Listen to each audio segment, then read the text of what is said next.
I'm Curtis Knight, the host of the Fish, Water, People podcast, and on this episode, we're talking about the largest dam removal and river restoration project in U.S. history.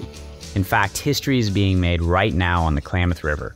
4 dams, Copco 1, Copco 2, Iron Gate, and J.C. Boyle will be removed by next fall. And just this month, the first and smallest dam, Copco number 2, came out. It's completely gone.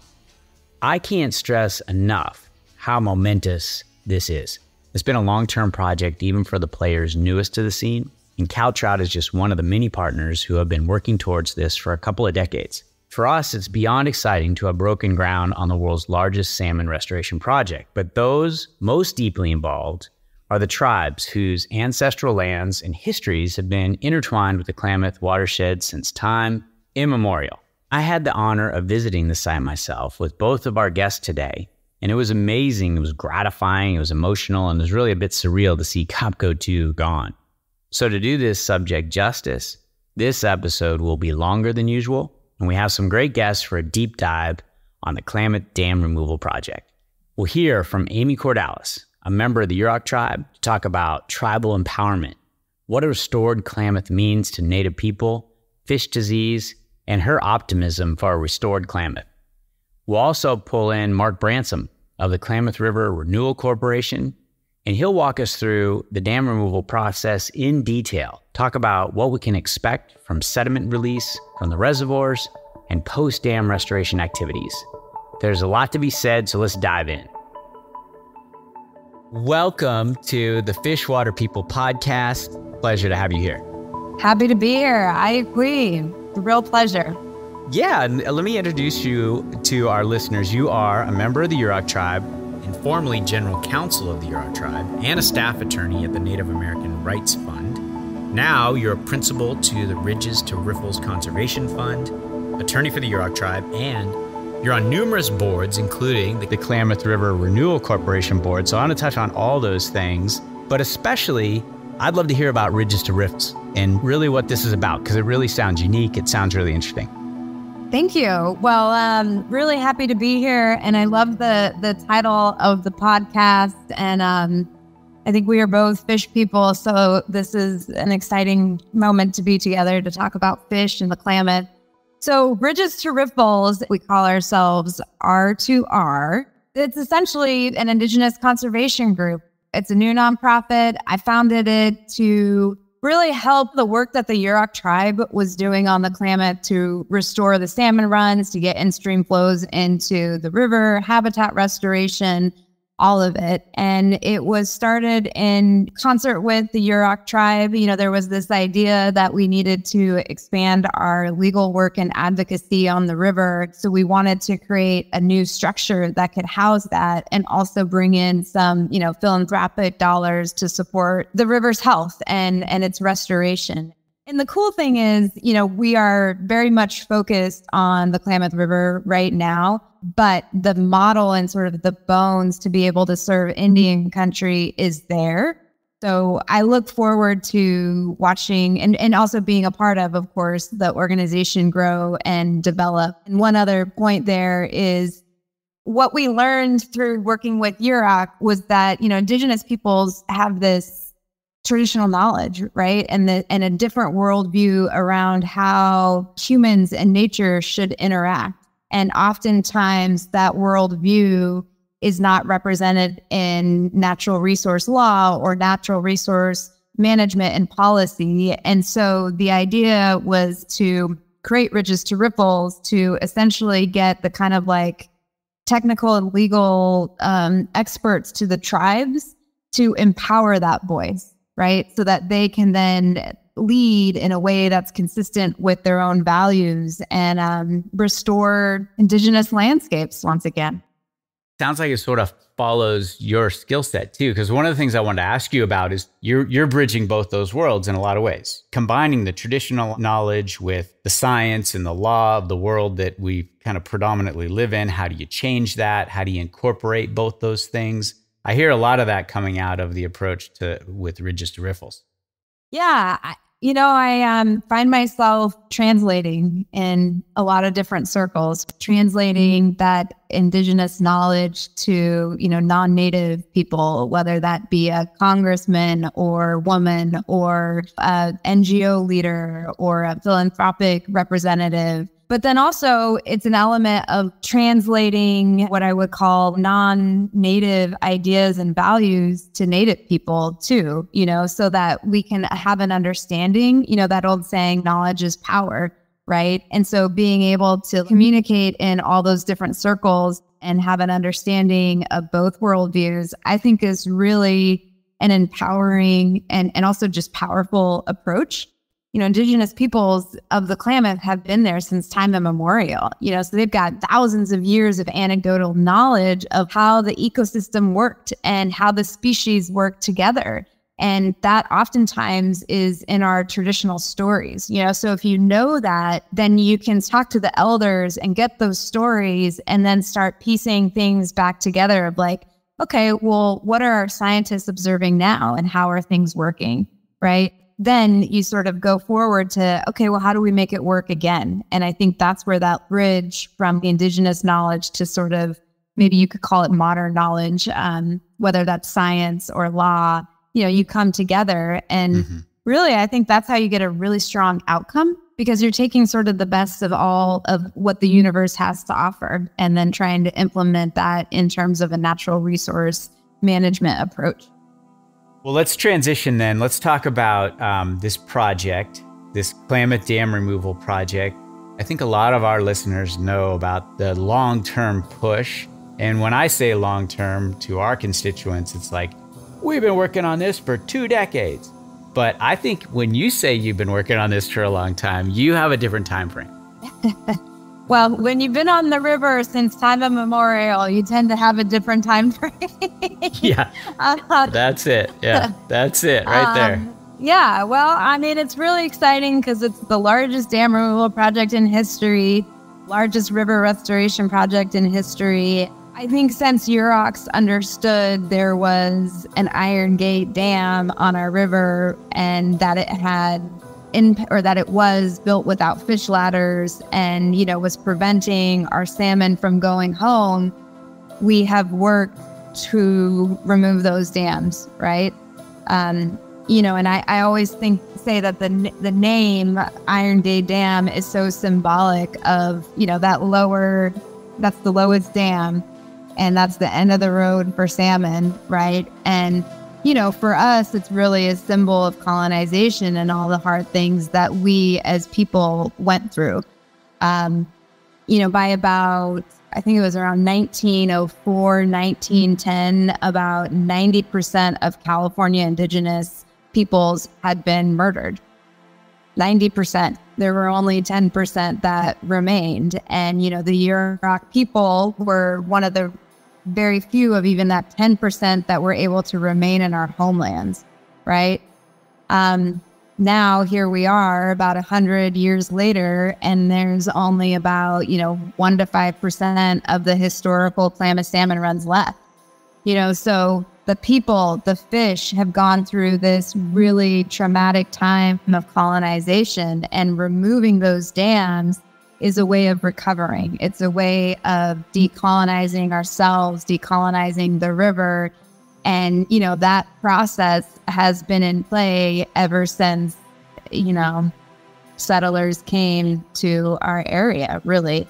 And what I will say is it is historic that over the last, 20, 25 years, Yurok, along with Karuk, have been able to work with great partners like Caltrout and coalescing around this idea of healing the river and restoring it to its natural, grace and beauty. And we couldn't have done it without our partners. That's always been one of the big aspects of that project when you think about all the different groups, interests, constituencies that came together to rally behind that. I will say again, it's been one of the probably biggest learning experiences for me in my professional career, just that tribal engagement, And then really the tribal leadership. And this is how I always say that about this project, this effort is really a tribal. I feel like we're all here to kind of support that vision. I think you laid it out so well. You lay it out in a way that not a lot of people can. And it's exciting that it's finally happening. And I think you can feel that energy that's out there right now. How's the optimism level with the Yurok tribe, with the tribal community on where we are right now in this project? It's almost unbelievable. You know, it's hard to even imagine. And I think we all really need to go to the construction sites and actually see it. You know, I saw a video clip of an excavator, like, you know, moving dirt, and it literally brought tears to my eyes, because it was like, what? Like, you know, this is gonna happen. And you know, you mentioned Yurok leadership, and I would also add, you know, Yurok, just grassroots organization, Karuk grassroots organization. You know, the leaders, the grassroots, the tribal leaders, the grassroots people, like, they fought incredibly hard before dam removal was even something that people thought possible. And, you know, really went through a lot of trauma and hard times, you know, in the beginning there, but kept leading the charge and kept their faith in their vision of a healed river. And I think that's really what carried us through to, you know, the moment where, you know, and there was sort of that moment in FERC in the late, like, 2000s, right? Where, like, we were winning in FERC, and it was clear, like, from a financial perspective, that it was going to be cheaper to remove dams than keep them in. And then all of a sudden you had PacifiCorp's ears up of like, okay, let's think about dam removal here, you know? And I think that's when a lot of other folks got involved too. But it's been one of the, you know, as the lawyer, like, I serve my client, I serve the tribe, I serve Yurok leadership. And it's been one of the greatest honors to use the law to make their vision come to life, and to be able to have really strong partners who share that vision. I think it's one of the greatest things we'll do in our whole lives.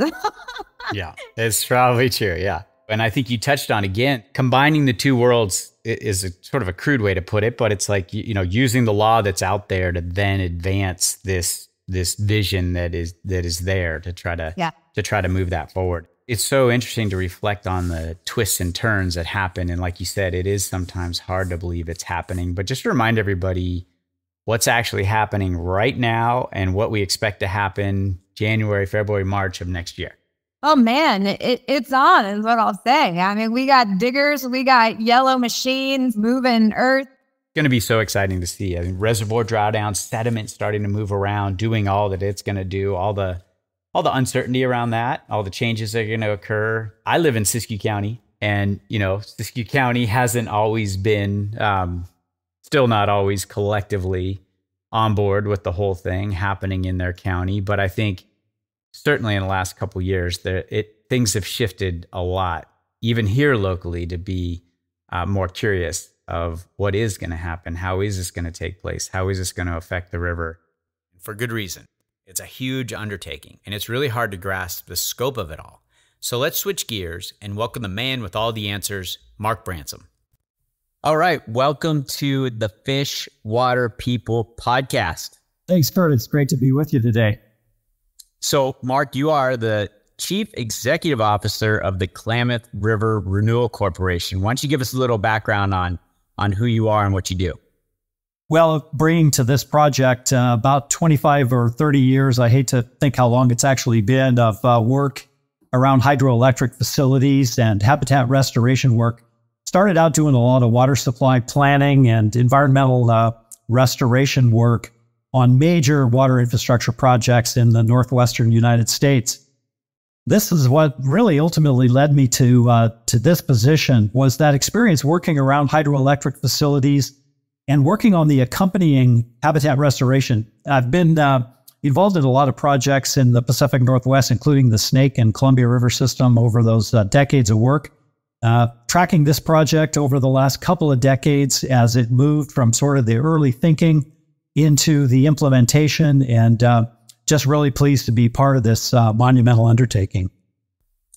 Well, it's such a unique position. I mean, to lead a nonprofit for the sole purpose of removing dams. I mean, you all are at the heart of this largest river restoration project really ever undertaken in the United States, one of the biggest dam removal projects in the world really ever undertaken. And so you see how important that background is. I mean, the complexities with a project like this, removing 4 dams on a huge river, it's staggering.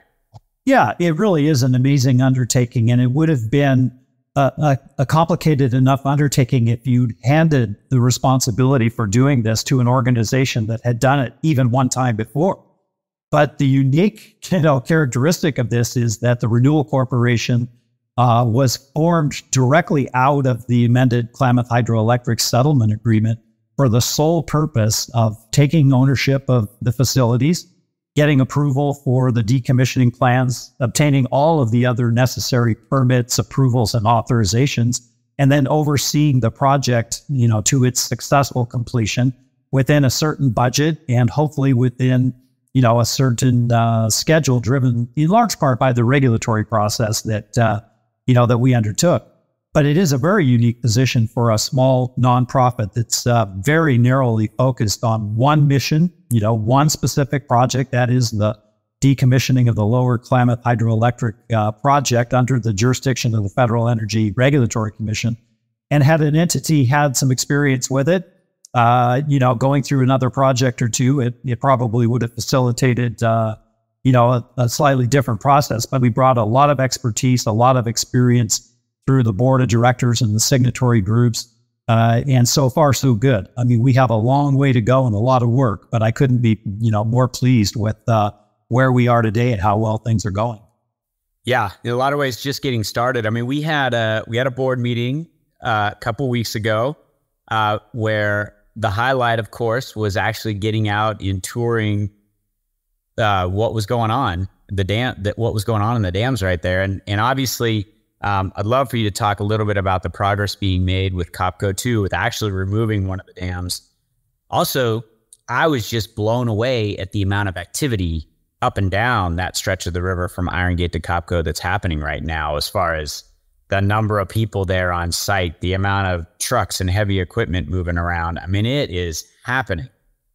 Yeah, it's a major construction project, isn't it? And as you suggest, it really is spread out over miles and miles around the reservoirs, with only more to come. I mean, we're just sort of on the leading edge of ramping up. The construction contractor, between the contractor that's doing the work on our dam removal project and the contractor that's responsible for constructing the Fall Creek hatchery, there are several hundred crews of prime contractors and a lot of subcontractors, and so lots of activity going on.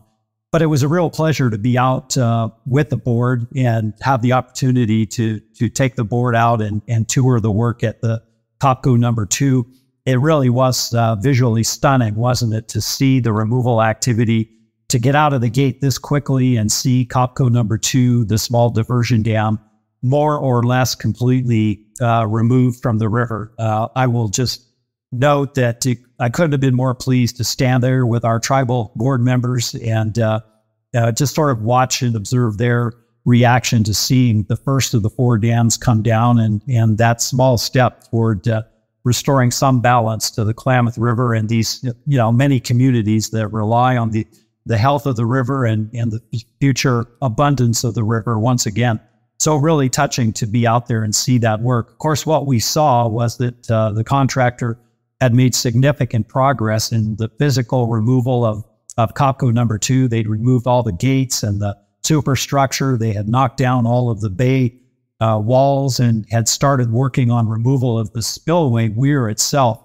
There remains some work to do on the removal of that spillway weir. Of course, it's keyed into the river channel, embedded down below the active existing river channel, and the contractor continues to make great progress on removing all of that concrete.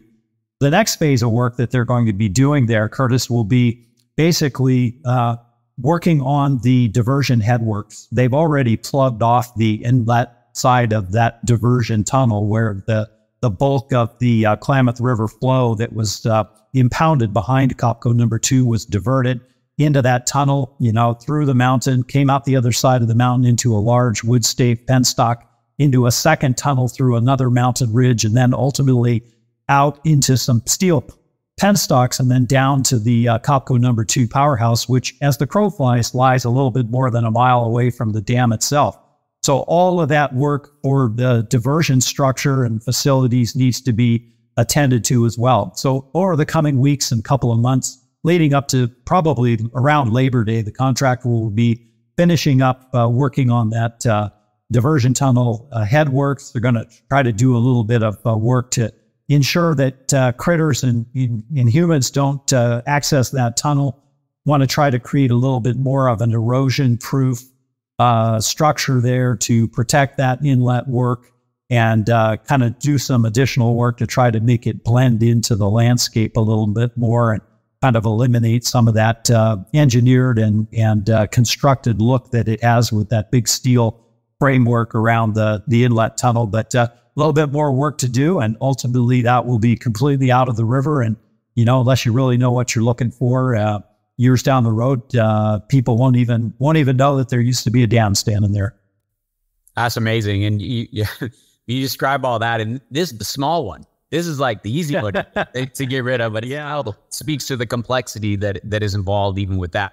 Maybe you can take us a step back for those that are maybe less familiar with this, but what's the big picture outline of what's going to happen moving forward with these dams? Yeah, as you suggest, this really is the first step of a continuous process that's going to culminate with the removal of all 4 dams. So what we're focusing on right now, and probably through roughly the October, early November timeframe of 2023, so basically the balance of this year, we're going to continue on a number of construction projects to modify the dams at Copco number 1 and Iron Gate in particular. And the nature of the modifications really is to do some work to facilitate the drawdown of the reservoir. So at Copco number 1, we're actually going to begin here next week to drill a brand new 10-foot diameter, 150-foot long tunnel through the base of that huge concrete dam. We're going to leave about a 10-foot plug of concrete at the upstream side of the dam when we're drilling this new tunnel. When we get to the drawdown early January of 2024, we'll blast out that last bit of concrete plug, and that will basically open up the tunnel and allow the water and accumulated sediment from behind Copco number 1 and J.C. Boyle up in Oregon to start flowing through.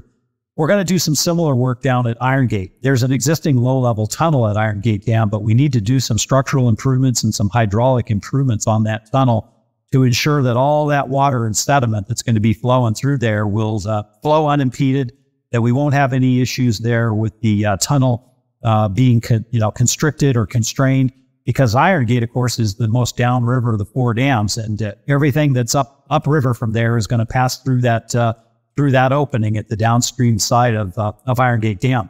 So the rest of this year is really all about preparing for drawdown. We've got to finish this work on those 2 tunnels. We've got a little bit of work that we'll do in the late fall up at J.C. Boyle to prepare for the drawdown there.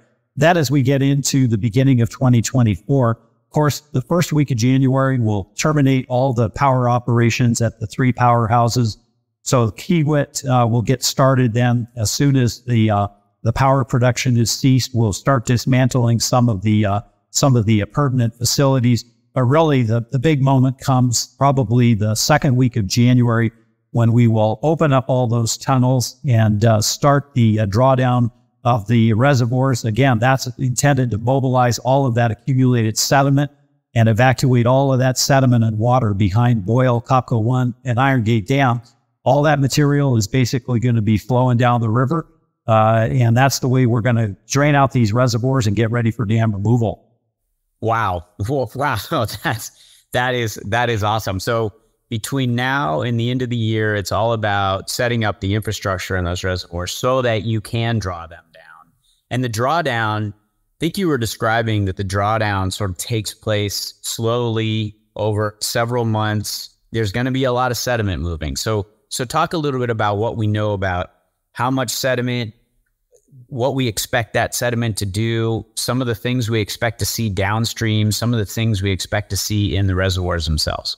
Well, the primary reason that we are doing this drawdown and sediment evacuation during January, February, March timeframe is really because that's the least biologically active period in the river.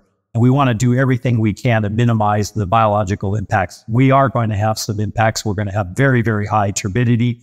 We would expect to have degradation of a number of water quality parameters because we've got a lot of sediment, a lot of organic matter that's going to be introduced to the river. But again, this is a time when there's the least amount of biological activity. Anything in the main stem of the river will, benefit from the seasonality of access to tributaries and good flow in the tributaries and habitat in order to seek refuge there. So what we're anticipating is that January, February, and March, we will mobilize somewhere between 5 million and 7 million cubic yards of the estimated 20 million cubic yards of sediment that is accumulated behind the dams over the last century since they've been in place and operated. Let's put that in some context. 5 to 7 million cubic yards of sediment is roughly what the Klamath River transports on an annual basis anyway. We're going to introduce that amount of sediment in an abbreviated period of time, maybe somewhere on the order of 5 to 6 months by the time we complete that drawdown and sediment evacuation process. But in the bigger picture, it really is not a tremendous amount of sediment load relative to what the Klamath handles on an annual basis anyway. As I said, it's very fine grained and a lot of organic material. In fact, a lot of the organic material is the algae that we see, bloom virtually every summer. That algae dies and settles to the bottom of the reservoirs, and that's much of the material that we expect to mobilize and move out. So all of the modeling, including all the work that went into our water quality certifications, the permits from Oregon and California suggest that we should expect somewhere on the order of about 24 months of impacts to turbidity, as an example, before we see numbers get back to background levels. During that period, the Renewal Corporation will do a significant amount of sediment monitoring all the way through the hydroelectric reach and down to the mouth of the Pacific Ocean at Requa. We'll address any sediment deposit issues on riparian lands or any other problems that happen to arise. But, let's just, recall that sediment transport, sediment deposition, and scour is really fundamentally a critically important river process. And a major part of this project is intended to restore that component to the river process. Yeah. And we've seen that too on some of these other dam removal projects up in Oregon, the Marmot Dam on the Sandy River, I believe it was, but a lot of exceeding of expectations of the river's ability to assimilate sediment, in part because it's been starved for so long, and how important that sediment is to, as you're suggesting, a lot of these processes. And think about the differences too. The Elwha. You hear about the Elwha dams a lot. That was a big project, big dam removal project, some similarities to Klamath, but really so many more differences. Probably the biggest being the sediment release there really transformed the delta of those rivers as they hit the ocean and created just this amazing habitat. But those dams were basically right there. They're just a few miles up from the ocean. We're talking about 190 miles of river that these sediments, these organics, and all this is going to pass down through. Yeah, that's right. Very different from the Elwha, but of course, we've taken lessons from the Elwha as we have from, virtually every other major dam removal project to put those tools into our toolkit, even though we acknowledge that the conditions are very different. But we do anticipate taking some good lessons and seeing that those are applied to this project. But at the same time, we do have to acknowledge that, we're going to be putting this material into the river. We're a long way from the ultimate sink of that material in the Pacific Ocean. And that's why we have implemented such a comprehensive monitoring program to ensure that we're keeping a close eye on things so that we can react quickly in the event that we have any issues. And we've got a lot of research, underway, including with your organization and others that are going to be taking a close look at how the river reach reacts to, to removal of the dams and the restoration of these natural processes. And just as I suggested, we've learned from the past. I'm hopeful that that information will inform, future projects as well. Yeah. I think everybody recognizes that there is going to be some potential short-term impacts, but what we're talking about is really monumental benefits for the long run. So reservoirs drawn down January to March of next year. Then talk about what happens after March. You have the reservoirs drawn down. What do the reservoirs look like? I mean, there's going to be a lot of sediment that didn't move, right? Yeah, that's right. We're going to do a little bit of mechanically assisted sediment mobilization from the reservoirs on boats with fire hoses, if you will, during the initial drawdown phase, because there are some locations where we want to mobilize as much of the sediment, particularly from the steeper slopes that are currently under the reservoirs. But there are some places where we want to mobilize that material and move it down onto some of the benches and some of the flatter areas. We know that sediment has capacity to be a pretty good growing medium. And so we want to move that material down to places where we expect to be able to restore, a significant amount of vegetation. What we're going to have to wait for in this interim period between that primary drawdown phase and removal of the dams is to see what sort of a spring runoff event we have. We're anticipating that depending on the winter that we have this year and into early 2024, that we could have a fairly significant spring freshet. And so we're going to anticipate that we might get at least some partial refill of the reservoirs in the April, May, early June timeframe. Again, depending on what the winter and spring runoff conditions are like. We don't really want to get in and do any work either on the dam removal or the restoration activities until we've completely evacuated the reservoirs for the last time. We're not going to close off any of those tunnels. Once those tunnels are open in January, there she blows. And so we won't be closing anything off. So the reservoirs will just naturally refill if the inflow from upriver is greater than what the reservoirs can pass at those outlet tunnels. So we may expect to see some partial refill of the reservoirs. But, come spring, late spring, May timeframe or so, we would expect the reservoirs to be completely evacuated. That's the point at which then you're going to see two major activities underway. One, the dam removal will get started in earnest. The contractor will start moving out onto the dams, removing the material and moving that material to the disposal sites. And the second big thing will be the restoration activity, because we want to take full advantage of the residual moisture in the remaining sediments in the reservoir footprints to get the seed planted and to give that early vegetation a leg up as we go into summer and fall of 2024, to give that vegetation an opportunity to get established early. So we want to get out on the reservoir footprints as soon as possible and start that early seeding activity. And we'll continue that activity then, of course, after the winter of 24-25 as we warm up in the spring of 25 and continue with additional restoration activities. But by the fall of 2024, the construction schedule has us, having completely removed J.C. Boyle, Copco number 1, and Iron Gate Dam, and all of the appurtenant facilities that are going to be removed. So by October, or at the very latest, the 1st of November of 2024, if we have everything clicking along and going according to plan, we will have restored a free-flowing river condition in the Klamath through the hydroelectric reach since for the first time since 1918. So it's really a monumental undertaking. The contractor will be fully mobilized, working on the decommissioning and the removal of the remaining 3 dams simultaneously. So drawdown will be simultaneous at the 3 dams. Removal will be simultaneous at J.C. Boyle, Copco number 1, and Iron Gate Dam. And the contractor anticipates demobilizing from the site in November of 2024. So, another huge milestone out there. Now, of course, you don't get through a construction project of this scope and this scale without a few surprises. We know we'll find some things that were, some unforeseen conditions, unforeseen circumstances, some things that we're going to need to be nimble to work through and get us on track or keep us on track. But I have every confidence the team has done a good job in our risk management thinking that we have anticipated a lot of potential things that we might encounter.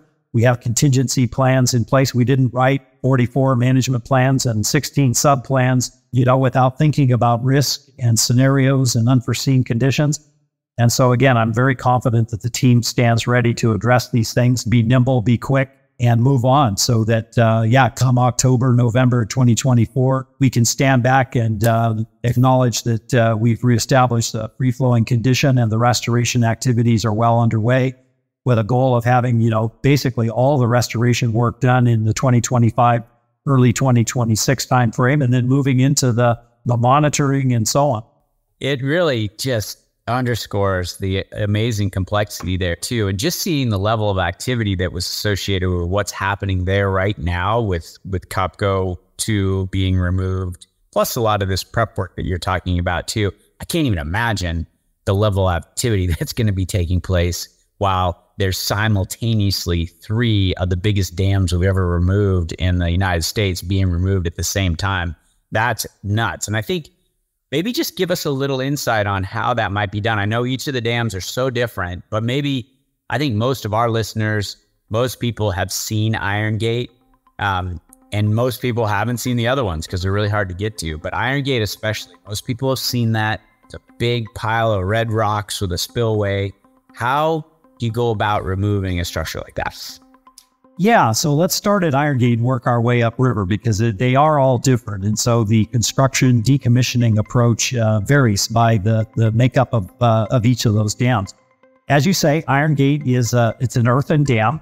The contractor will work primarily from the top of the dam down toward the base. And so they will have excavators and trackhoes and other big yellow iron construction equipment moving across the top of that dam, basically taking it down in lifts.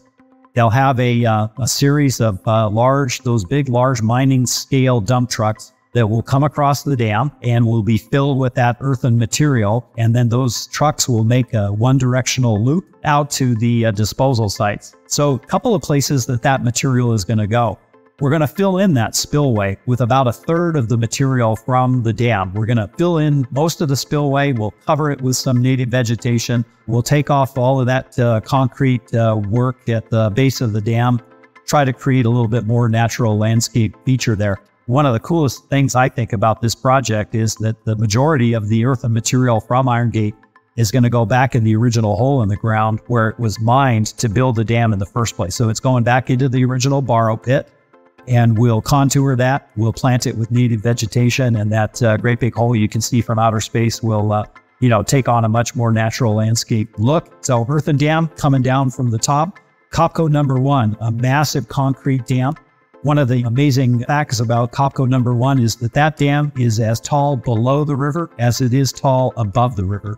When they were constructing Copco number 1 back in the 50s, they realized that the more they dug into the foundation material, the more they just kept encountering really bad rock, just terrible conditions for pouring a foundation for that dam. It's about 150 feet tall above the river, but they had to go down 150 feet below the river channel to find solid foundation footing and fill that hole up with concrete. So that dam is really about 300 feet tall, 150 feet below and 150 feet above the river. We're going to take it down all the way down to the river level, plus about an additional 15 to 20 feet below the river level. All the modeling work and all of the experts that have looked at it concluded that the river will never be able to cut down more than about 10 feet or so. So we build a factor of safety of about 2 into the calculation to go down about 15 to 20 feet below the river elevation there. So in order to get that much concrete out of the river, the contractor will come in and they'll drill some small holes into the base of the dam. Those holes might range anywhere from 10 feet long to, maybe as much as 100 feet to go through the thickness of the dam. They'll pack those small diameter holes with explosives, and they'll detonate those. Now, the idea is not to blow this dam up with a big kaboom. The idea really is to bust this huge concrete monolith up into smaller chunks of concrete that are more easily managed and handled by the construction equipment. Similarly, then, they'll move across the top of the dam, and they'll sort of bring that dam down as they drill and shoot it with those explosives and bust it up into smaller pieces. There will likely be some rock chipping with a concrete chipper and, some big excavators moving large pieces of concrete around and busting those up into smaller pieces, loading those onto trucks, and then that material will be moved well up above the river, all the way up to the top of the hill there where you first come into the Copco complex, where we have a large disposal site. That disposal site will take most of the concrete material and then will be covered with topsoil and planted with native vegetation, again, with a goal of trying to create a little bit more of a natural landscape feature there. We get all the way up to Boyle then, up on the Oregon side. That dam is half earthen material with a concrete spillway. So similarly, some of the earthen material will be spread in uplands. Some of the concrete material will go to fill the big scour hole down at the forebay, where the water has been shunted off onto the riverside and created this enormous erosive scour feature. We're going to try to fill in that scour feature with some of the earth and concrete material from the dam. Some of the earthen material will be spread out on uplands and used as a growth medium. And so that's the disposal approach for Boyle, for Copco 1, and Iron Gate. But again, the goal is to get these 3 dams completely out of the river, so there really is no remnant of the dams remaining anywhere in the river. There will be some of the facilities that you see, some of the residences, and at least one of the powerhouses will remain in place for future disposition and use. But yeah, by October, November, all 3 of those dams out of the river. Whew, yeah, that's amazing. So each one, so different, takes a different approach. Everybody wants to see a dam blow up, so it sounds like a little bit of a blasting to take place. What's the river doing during this time? I mean, how do you deal with the river? The river's still flowing. Where's the river at? So just like the river was diverted around the construction sites when the dams were built, we're basically going to do that process in reverse. Each of the dams has a diversion tunnel or some sort of a diversion feature that allowed the original construction crews to create a dry working condition across the riverbed by diverting the river around that construction zone. So they did that, and then they built the dams in the dry, and we're essentially going to reverse that process. We're going to divert around the construction sites, either through an existing diversion channel or just direct the river around an old cofferdam along the edge of the canyon or whatever the circumstances are. Create a dry condition, then the contractor will be able to remove those dams all the way down to the river channel, working behind cofferdams or, piling or whatever we need to do in order to ensure, safe, dry working conditions. Flow from upriver will be coming through. We may have some opportunity to coordinate with the Bureau of Reclamation up at Link River Dam and at Keno Dam to control flows at certain times of the season. But of course, we have to release flows from Iron Gate Dam, below Iron Gate Dam throughout in order to ensure we keep the river wet below Iron Gate all the way down to the mouth of the river. So that's basically how we'll handle the river through the hydroelectric reach. As that's all happening, do you expect turbidity and these sorts of things happening below Iron Gate, or is the goal to kind of keep it as natural as possible, keeping the river around all the construction activity? Yeah. As I said before, we're going to impact the turbidity levels enough with the drawdown and the sediment evacuation. We're going to do everything, within the limits of our, of our permits and hopefully even beyond to ensure that we don't have any turbidity exceedance beyond, the limits that we have through our permits. And so that will include, the diversion around the work site. That will include, constructing a significant number of erosion and sediment control, best management practices and mitigation measures. We'll comply with the permits through monitoring and through mitigations and adjusting, through an adaptive management strategy to try to do everything to minimize water quality impacts during the dam decommissioning. But yeah, we're anticipating probably a full 24 months of elevated turbidity and conditions such as that while we're doing the work. And then, get a good winter come through. We would probably expect to see some additional sediment mobilization as the system continues to rework that sediment throughout the hydroelectric reach and downriver. And with time and the reintroduction of this natural sediment transport process to the system, we should be back to a more healthy dynamic with sediment and water quality. That idea of hoping for at least a wetter winter next winter, I think some people would say, well, like this year, because we're all in California, or most of us. But on the Klamath, it wasn't really like that, right?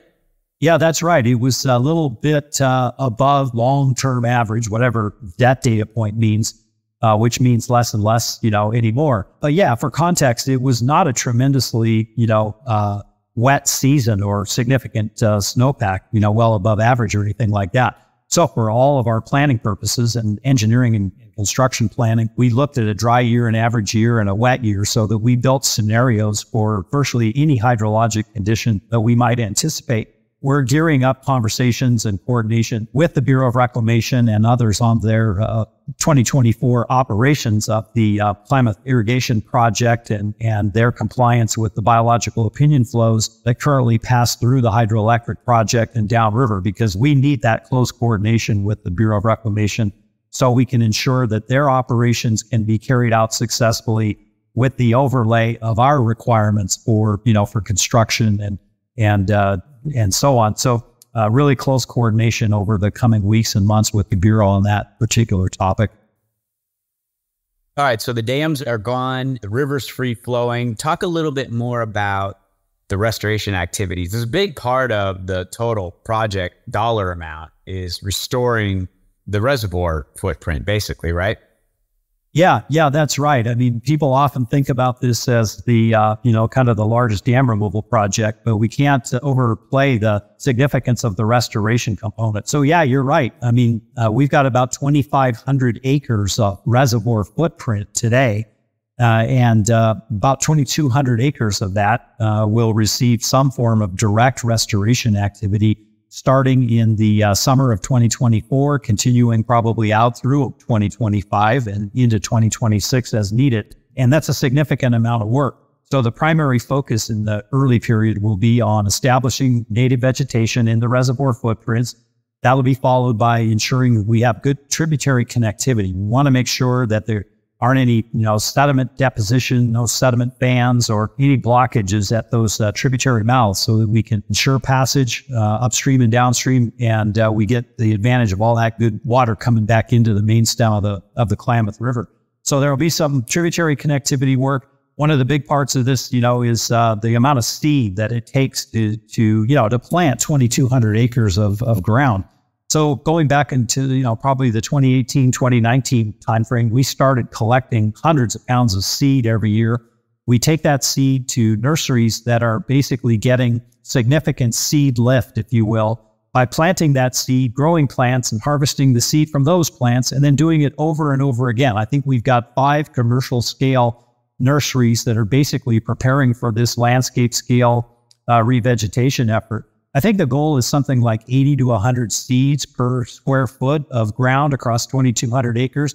And to do that at least once, if not plant that whole area at least twice. So it's an incredible amount of material. 1 billion or more seeds, I think, before this whole effort is planted out. And that, of course, doesn't include all of the plants, the starts that'll be planted, the shrubs, the trees that'll go in. So just a massive, massive undertaking. On the flip side of that revegetation really is managing the invasive and exotic vegetation that's already there. So that's another effort that has been ongoing over the last years, is the invasive and exotic vegetation management. So a lot of brushing and mowing and hand removal of invasives. We know that there are seeds in the sediments that are going to take off, when the reservoirs are drained. So a big goal in order to help with the management of the invasives is to get that native vegetation on there as quickly as possible and hopefully outcompete a lot of those invasives. But just a massive, massive undertaking, and we're really fortunate to have a really good restoration contractor on board to do this. Yeah, absolutely. And a jump start and getting the plantings going, collecting seeds and all that. So that's really, so 2024 is going to be a lot of the deconstruction going on, obviously. A little bit of, as you suggested, as soon as the reservoirs are drawn down, coming in there and trying to get a jump on some of the restoration. But really, then 2025, what's this look like? How many years past 2024 is KRC going to be around, involved in doing this restoration work? So just quickly on the, those couple of out years on the restoration front. So we really want to take an adaptive management approach to any habitat complexity, or anything else that we want to do in the main stem. We really want to see where the Klamath wants to be and how the tributaries react to the reservoir drawdown and dam removal. The work will continue probably until 2030 or maybe even beyond, and that's really tied to the license surrender order that FERC issued and all of our other permit terms and conditions. So we've got a lot of work to do in 2024, 25, and early 2026. And then we really transition into a monitoring and maintenance and reporting period. And our restoration contractor, Resource Environmental Solutions, really takes that responsibility on. Then the KRC really starts to hit what I call kind of a contracting glide path. Our co-licensee partners, Oregon and California, have indicated that they really want the Renewal Corporation to exist in some form for the entire period of the license surrender order. So once we hit those performance measures and comply with all those permit terms and conditions, the Renewal Corporation then will finally dissolve. But by that point in 2029, 2030, whatever it is in that time frame, the Renewal Corporation will have already contracted to sort of a minimum operating scale. Certainly, some reduction in staff, some reduction in board activity, I would presume. We'll have spent the bulk of our funding, and so the reporting, will be simplified and things of that sort. But we'll be around long enough to ensure full compliance with all of the authorizations before the Renewal Corporation ultimately dissolves. Well, that's a great recap, Mark, of the whole process there in a nutshell. I think you condensed it about as much as you could there in a short period of time. It's overwhelming, really, to hear about it. And I think we are extremely fortunate to have you at the helm of the KRC. Your staff is amazing. I think that's all been proven out here in the last several years. And I think everybody has a ton of confidence in that team and really pulling this huge thing off. So thank you. I know personally that you are so invested in this whole thing. So, and I can imagine the pressure. There's a world of expectation on this project and the implementation of it. And I tell you, we all feel really fortunate to have you at the helm. Well, I really appreciate that, Curtis. It means a lot. I'm glad that you had the opportunity to talk to Amy Cordalis about all the fun stuff and come to me for all the headaches and nightmares. And I'm really glad to accommodate you. But I want to be serious for just a second. Yes, as good a team as we've assembled and as massive as this undertaking is, we really just consider ourselves to be honored to be given the responsibility to carry this thing across the finish line. And the Renewal Corporation acknowledges at every turn that we wouldn't be here but for the tribal partners. We continue to stand on their shoulders. We wouldn't be anywhere close to where we are today but for the advocacy, the hard work, and the perseverance of the tribes. And so we really owe a deep debt of gratitude to them for seeing this thing through. And we're just honored to get this thing across the finish line. So thanks to you and your listeners for this ongoing interest and for your advocacy and support. And we really look forward to the day when we can stand on the banks of the river and know that we've done well and we've done good. It's really exciting. So, Mark, thanks for coming on the Fishwater People podcast and sharing your insights on the world's largest dam removal project. Oh, great to be with you, Curtis. Thanks very much. Maybe you know about Cal Trout, or maybe we're brand new to you, but we've been around for over 50 years working hard every day to restore California's freshwater ecosystems and to keep them healthy for years to come. To find out more about the work California Trout is doing across the state or to become a member, visit caltrout.org. That's caltrout.org.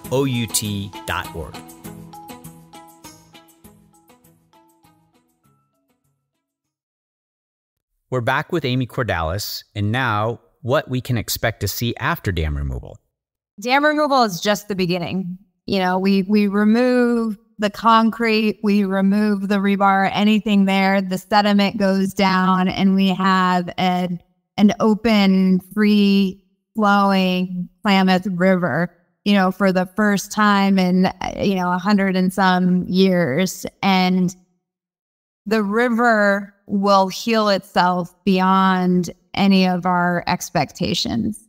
In Yurok, we have a story about a time when there wasn't a lot of salmon, and, those salmon came back, right? And those runs rebuilt itself again. And so, we know that it's within the river's history to sort of, get sick, but then also heal itself. And that's what we expect will happen when the river runs free. Like, we will start seeing, cleaner water, cooler temperatures. One thing I'm really interested in observing closely is the improved health of the river impact on fish disease. One of the biggest threats to fish right now is fish disease. Fishermen aside, it's fish disease that's the biggest problem. And, we've got two significant fish diseases in the rivers, Serenova Shasta, which we call C. Shasta, and then Ig. And Serenova Shasta, C. Shasta, that has been taking out our baby salmon runs for like the past, 8 or 9 years now. And a big reason why the disease is so present in our fish runs now is because of the poor health of the riverbed. And essentially what happens is that with the dams in place, the natural sediment that would run down the river and sort of kind of settle on the riverbed isn't there. And so instead you have this really like flat kind of rock, like hard surface river bottom, which these little polychaete worms can attach themselves to. And these worms carry the spores, which carries C. Shasta. And so without that natural sediment going down the river, those worms just thrive and then they spread the fish disease. And so we've been losing, anywhere from 80 to 90% of our baby salmon runs each year. And, that really impacts the overall health population of our coho, for example, or our Chinook. And with dam removal, we'll have more of a natural flow, and that sediment will go down the river. And, if it functions right, it will flush out those little polychaete worms, and we should see, C. Shasta rates drop tremendously, which will then allow our baby fish to live, and get downriver, go out into the ocean and have, their full life cycle. So, so much to come. So much to come. And it's such an underappreciated thing. I mean, that disease has been sort of the silent killer. We think about taking out dams, you think about habitat and getting adult fish up there. But this aspect of it from a life history bottleneck standpoint is probably the driver, like you said, for the last decade or so. Yeah. Yeah. So the return of a more natural flow regime, not backing the water up behind the dams where water quality is degraded, more oxygenated water, more spring pulse flows coming in, more sediment moving down. I think people, when we say sediment, think negative, but but we've seen below all our dams a huge, the river's starved for sediment. It's been missing it for a long time. Yeah, and we'll need more of a natural hydrograph, which is when water moves and at what velocity and amount to like mirror how a river naturally moves. So higher flows in the winter and spring. And what's cool is like, we have a lot of wild fish still left in the Klamath. And so those fish evolved with those conditions. So if we sort of restore the river to its natural glory, like those fish are going to thrive. And, I think that kind of brings me to the point about like, our neighbors up the river. I really hope that we can all coalesce around, a healthy ecosystem benefits everybody, right? And I think for so long, like the river has been so compromised, so unhealthy, and, it can't support agricultural community. It can't support, fishermen. It can't support all the little creatures because it's too sick. But when we restore it, it may not be able to, meet all of our wildest dreams. But I think with a balanced sort of sustainable approach to the economics of the basin, like a healthy basin is going to be more resilient and make all of our life leeways more sustainable. It's such a good point. A lot of people won't remember or even know what a healthy river was, what a healthy Klamath River was like, because it's generations removed. So what is that going to be like when we do have a healthy river, when we have a lot of fish returning, when the water supplies are at least, you're not going to make more water, but if you have a system that's able to breathe life back into itself, you're going to see a lot of positive responses that I think a lot of people have a hard time realizing. Such a good point. And I think also, that kind of brings to like, well, how does conservation support the tribes? And, for the tribes on the Klamath River, and we started talking about this earlier, we've been here since time immemorial, so we have that ancestral knowledge of what the river was like and, how thick the salmon runs were and how clean the water was and how cold it was, and that understanding of the river has been passed down generation to generation. And, like I know those stories, and I'm telling my kids those stories now. And so I think, the conservation community can work with the tribal leadership to uphold those visions. And then also, use the conservation community's resources to support that tribal vision.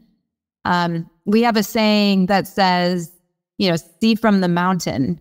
And I love that saying because it if you can sort of get yourself out of like, your immediate view shed, out of your immediate like day-to-day task, whatever it is in front of you, your budget, your Excel sheet, but if you can rise and see from the mountain and see how that ecosystem used to function, then it creates this great vision of how we can all work together to restore it and how we can use those resources, our collective resources, to rebuild it. And I don't know, I'm saying it from my perspective, and I'd be curious on your perspective, but it does seem like in the last 5 years, there is an increased awareness out there of tribal communities and what their story, how they're here today, how they're interacting, how their long-term visions are being better translated. What accounts for? It just seems like it's so long overdue. Why now? What's going on out there that is really, at least in California? I think it's happening elsewhere too, but in the world we work in California, there appears to be a real increased awareness of tribal communities in this state.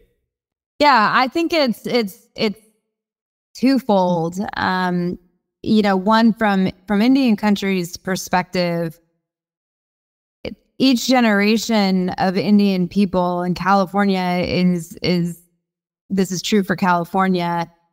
We have fought whatever the fight was, and the last probably 2-3 generations, the fight was to essentially just preserve our inherent sovereignty, our ability to make our own laws and to be governed by them, our lands, our water, our fish. And, if you go back and you look at the law, there was this huge movement in the 60s and 70s and 80s to affirm tribal legal rights to those core areas. And then now what's happening is that, my generation's fight is for the resource upon which those rights are exercised. Salmon, right? Like a fishing right, a federally reserved treaty right to fish is it's worth something, but it's worth less if there are no fish to catch, right? And so we find ourselves in this time where my generation of Indigenous people have to fight for those resources. And, so that's kind of the first thing. But then I think the awareness is honestly driven in large part by the climate crisis.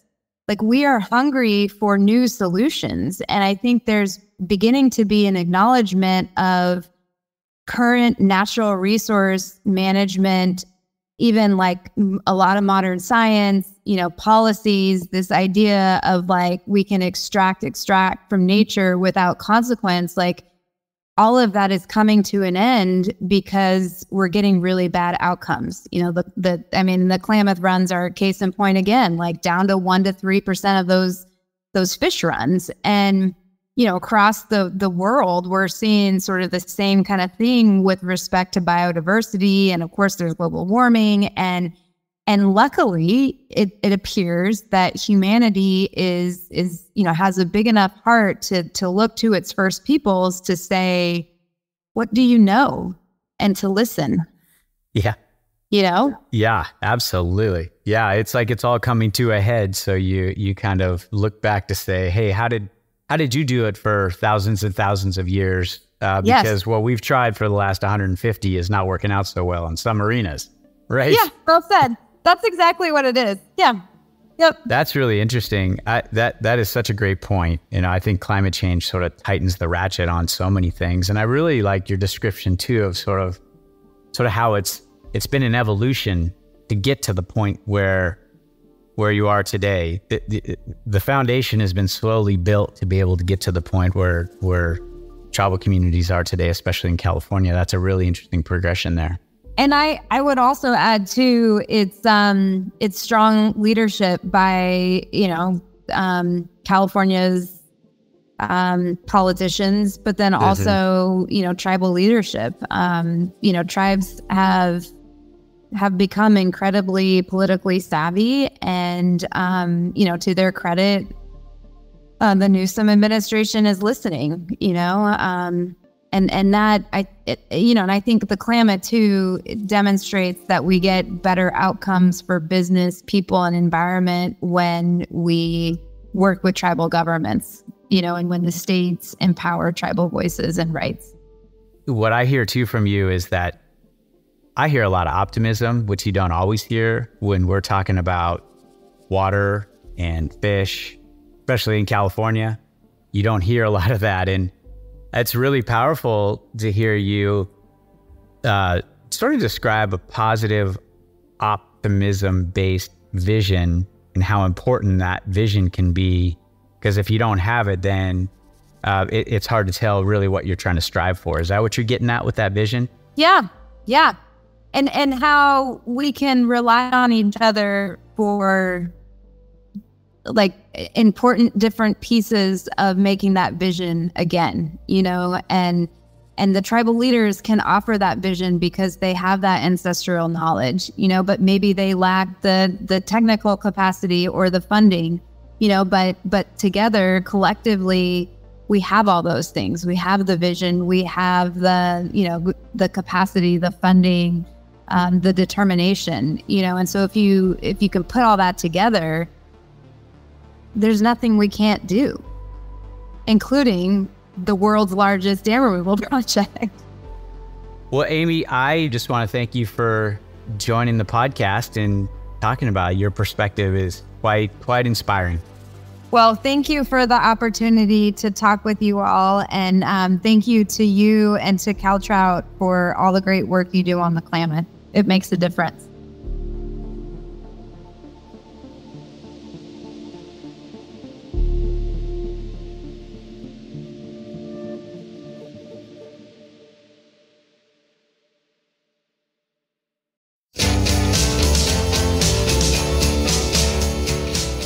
I'm Curtis Knight, Executive Director of CalTrout and your host of the Fishwater People podcast. This episode was produced, edited, and engineered by Bridget Shaw and Drew Alvarez here at Trout Camp Studios in Dunsmuir, California.